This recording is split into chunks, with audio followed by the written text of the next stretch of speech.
Got a TV with no cable? No problem. Watch WAMI on Channel 69.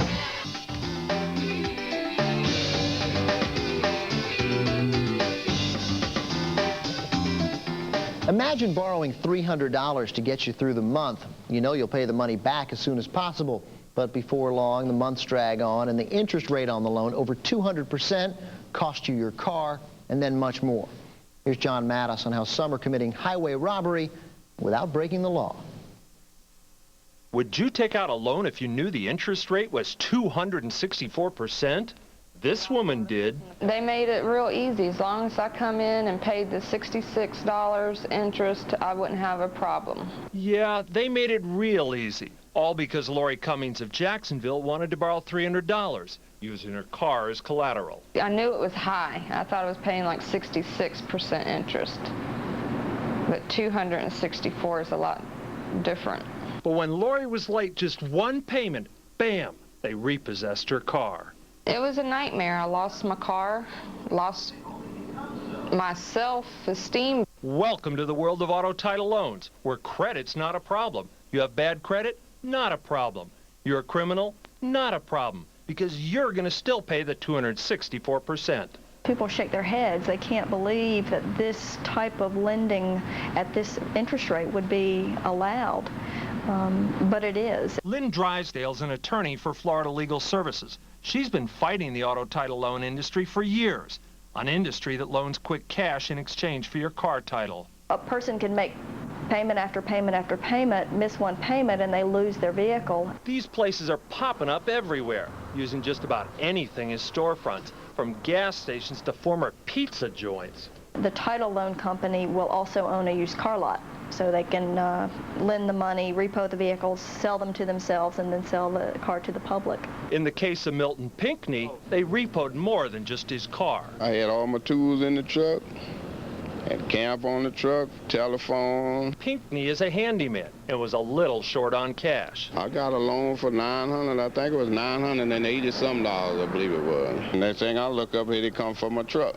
Sounds like highway robbery. Highway robbery. They're crooks. But not according to the state of Florida, which legalized the auto title loan business in 1995. Hi, I'm John Mattis with WAMI TV. We're trying to find out how much y'all charge for loans. We're doing a story. Yeah. I have no comment on it at this time. Time's investigation revealed who's really behind this growing industry that some call legalized loan sharking. It's a company called Title Loans of America. They were able to get the law passed. A law that legalizes interest gouging at rates which used to be a felony. An interest rate that's a mere 264%. When I first heard of it, I was rather naive and thought that certainly it was just an error on the part of the legislators and they would fix it. But that's not been true. And it isn't just in Florida. Title Loans of America, I understand, have been active in different states. Active in getting laws passed for themselves in a number of states. States such as Georgia, Oregon, Alabama, Mississippi, and Tennessee. And guess who owns Title Loans of America? It's owned by a gentleman by the name of Alvin Malnick through a trust. He's the sole shareholder. That's the Alvin Malnick who founded one of Miami Beach's most famous landmarks, the Forge Restaurant. Approximately 750 lenders in the state.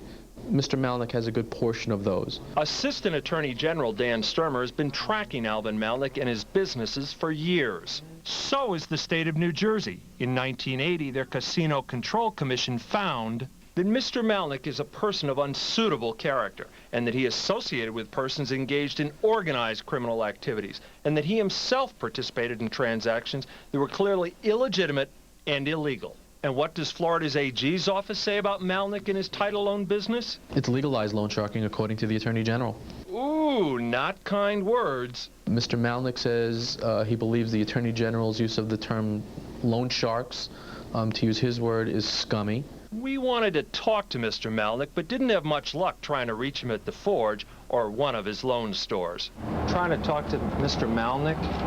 Alvin Malnick? Yes. We even tried to reach him at his multi-million-dollar estate in Boca Raton. Hello?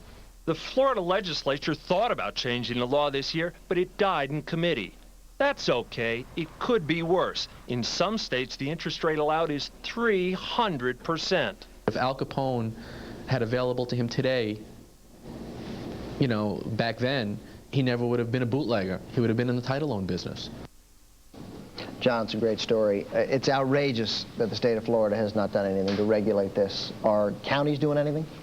The state has done nothing. So the counties have been weighing in. A number have capped it at 30%, and Dade County is going to be weighing in early June with a cap of under 30%. So, I mean, we're looking to counties to bail the consumer out. I'm done complaining about a 19.8 rate on my credit card. Thanks a lot, John. Appreciate it. We all know birds of a feather flock together, but Miami-Dade Commissioner Miguel Diaz de la Portilla wants residents to limit their flock to just 3, prompting some in the community to refer to de la Portilla as a bird brain. Danielle Serino has more.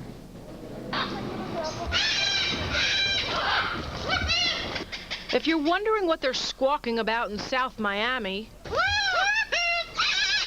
well, they're squawking about the squawking. It seems one neighbor has decided to turn his backyard into a private parrot jungle, and some of the neighbors want them to fly the coop. The noises from these home aviaries have been growing problem. It's a big enough problem that there's a proposal on the table in Miami-Dade County to limit the number of birds you can own to 3. And some here are calling this a bird-brained idea. Once in a while you can hear a tweet, tweet, tweet, but in the morning, in the early morning, but it's not annoying. Hello. People are a little reticent to come out and, you know, rat on their neighbors in public, but trust us, citizens in our area have asked us to do so. The owners of this menagerie were skittish about going on camera, but we got a couple of peeps out of them. We pay approximately $9,000 worth of taxes, and we feel that we should be able to do whatever we want on our property. The same way that neighbors have peacocks and have dogs and have horses, because our neighbors have horses. It's true, Gucci, Tweety, and Fluffy get a little feisty at sunrise and sunset, but when you think about it, it could be worse. Neighbors could be waking up to this. Danielle Serino reports residents are expected to do a little crowing of their own at a public hearing on the issue before the county commission on June 8th. You ever get the sense modern science is just screwing with the metabolically challenged? For 3 decades, we've been told to lower our fat intake. Now, new studies show that strategy has actually led to increased obesity. In fact, obesity has risen by 50% in the last 3 decades, partly due to low-fat diets. Scientists now claim that when people lowered their fat consumption, they increased carbohydrate intake, which made them even fatter. By the way, Monica Lewinsky unavailable to comment on this story. We all need to have a mixture of things. And when you listen to all this hype out there where, you know, first it's this person saying no fat, then it's somebody no carbs, then it's somebody who's going to say no protein or too much protein, none of that makes any sense at all. Instead of going to the refrigerator during this break, perhaps you could do some push-ups and ponder answers to tonight's birthday game. Birthday game. How old will these celebrities be tomorrow? Actor, I'm using quote marks, Philip Michael Thomas. Singer Stevie Nicks, and comedian, again quote marks, Bobcat Goldthwait. Answers coming up after the break. And Action Time shows a video store. Who's in charge? Buster. Also, John Travolta makes L. Ron Hubbard proud. How nice.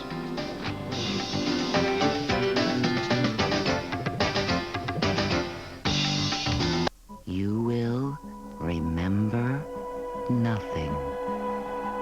Nothing for a down payment. Nothing for a first month's payment. Nothing for a security deposit. For a total of nothing due at lease signing on Oldsmobile's road-hugging Alero for a limited time with a lease offer of $219 a month. Call toll-free for details. Alero. By Oldsmobile. Think nothing. Start something.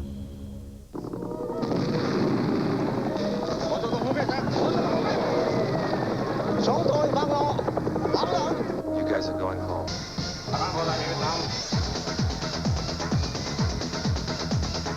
Chuck Norris, missing in action. Wednesday at 8 on the WAMI Movie Palace. Damn right. WAMI, the station created to serve you with creativity and excellence. That's why we're dedicated to Operation Smile, a local charity where volunteer doctors operate on children and adults with facial deformities at no charge. An effort that will bring smiles to hundreds of local kids and their families. For details, call 305-604-6135 Miami Subs and City of Miami Police proudly support Operation Smile, changing lives, one smile at a time. Mr. Mayor, what is being done? Mr. Mayor, is it true you're running for vice president? We want some answers.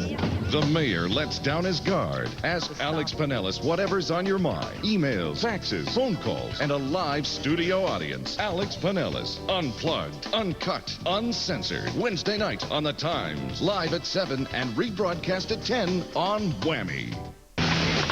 Tonight, they don't call us the home of the home teams for nothing. You'll find your local club tonight on Sportstown. Sportstown, tonight at 10:30 on WAMI. WAMI, WAMI.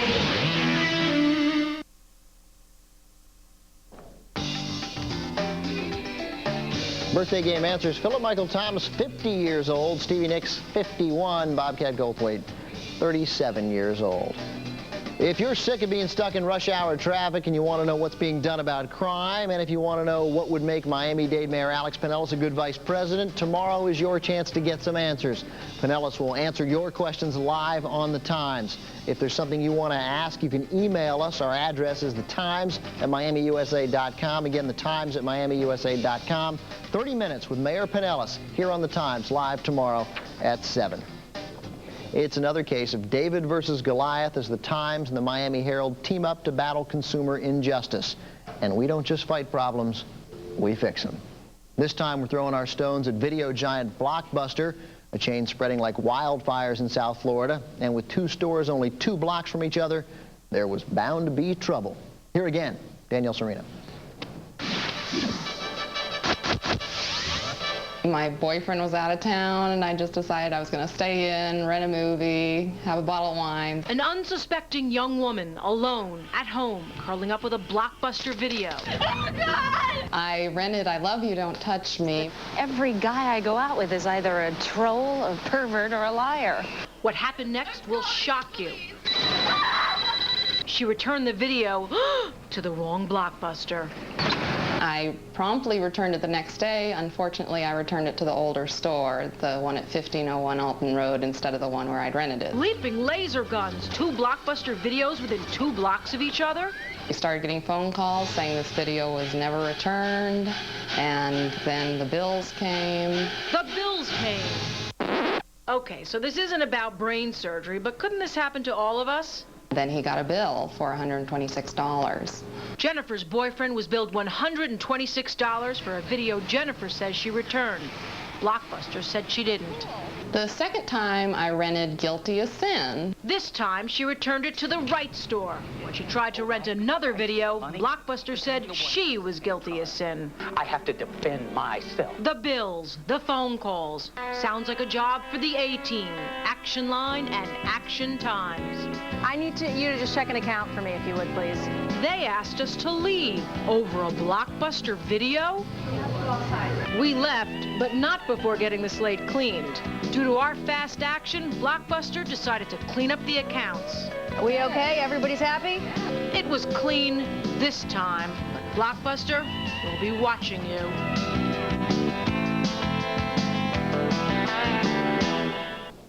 You can read more about Jennifer's Blockbuster saga in the Miami Herald tomorrow. Also in the Herald's Action Line, find out where there's a backlog of complaints in the Miami Water and Sewer Department. And if you have a question for us here at Action Times or a problem we can solve, you can email us at thetimes@miamiusa.com. Years ago, as we watched Welcome Back, Kotter, few of us thought Vinnie Barbarino, a.k.a. John Travolta, would become a bigger-than-life star. He's proving us wrong, literally. Travolta will be playing a 10-foot alien in Battlefield Earth, a movie based on a book by the founder of the Church of Scientology, L. Ron Hubbard. Travolta, a devout Scientologist, predicts the movie will be the next Star Wars. But then again, he believes in Scientology. Luciano Pavarotti's wedding plans have been delayed, but don't shed a tear. They still plan to marry. Pavarotti, by the way, is 63. His fiancée, Nicoletta Mantovani, is 29. Factor in that Pavarotti weighs like 700 pounds, and you'd have to call him Lucky Luciano. Must be nice to be a celebrity.